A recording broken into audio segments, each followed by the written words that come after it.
আজকে আমি তোমাদের সাথে শেয়ার করব একদম তেল ছাড়া একটা চিকেন বা ডায়েট চিকেনও বলতে পারো এটাকে। তো চলো শুরু করা যাক। প্রথমেই আমি হাফ চা চামচ আমুলের লাইট বাটার দিয়ে নিয়েছি, আর পুরো রান্নাটাই আমি এইটুকু বাটারেই করব।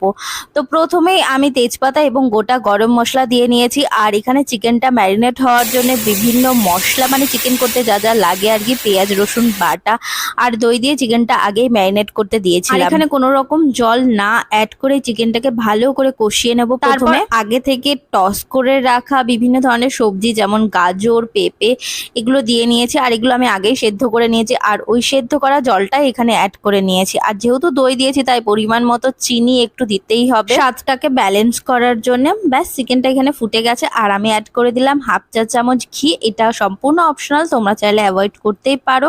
আর দিয়ে দিলাম লাস্টে একটু গরম মশলার গুঁড়ো। এই গরমে চিকেনের রেসিপিটা অবশ্যই বাড়িতে ট্রাই করো।